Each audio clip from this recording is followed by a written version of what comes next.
tell you about this woman who had a stillbirth just because she failed to control her blood sugar during pregnancy. So, a little backstory. This woman came to register her pregnancy and she told us herself that she has a history of gestational diabetes. Gestational diabetes simply means diabetes that develops in pregnancy. So the doctor told her to run some tests so as to know her sugar level. She did, and she came with the results. From the results, it was saying that her sugar level was really, really high. The doctor told her, "Madam, you have gestational diabetes again, and you have to take your medications seriously. This blood sugar has to be well monitored and well controlled to prevent you from having complications as well as your baby." So the woman agreed, but she said something. Since it only happens in pregnancy, is there a need for treatment? The doctor told her there's a need for treatment. The fact that it happens during pregnancy alone and it disappears after pregnancy does not mean you shouldn't treat it during pregnancy. Mama just said, okay, no problem. So she was giving some medications and she was given a short appointment time so as to know if the blood sugar is well controlled. You know what? This woman defaulted. She did not show up. She did not come for any of her antenatal visits. You know when she showed up? She showed up when she was already in her third trimester, and when she came, her blood sugar was really, really high.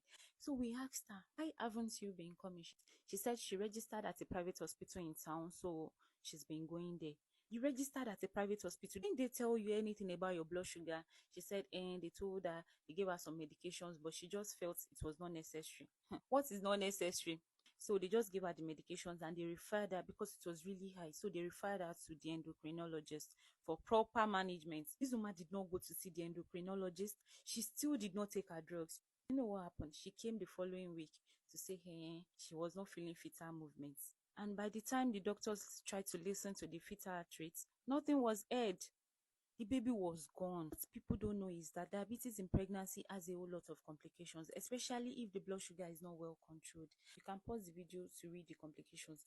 The one that happened to this woman is actually the most dreadful complication. And this complication is that in third trimester, diabetes has been shown to cause unexplained intrauterine fetal loss called stillbirth. 1 minute, the mother is feeling the baby kicking. The next minute, the baby is gone. Like, it's been shown that diabetes is capable of causing this. And this is why it is very, very important and necessary that blood sugar is properly controlled. You know, that was how this woman had a stillbirth because she failed to control her blood sugar. And the sad thing was the baby was really big.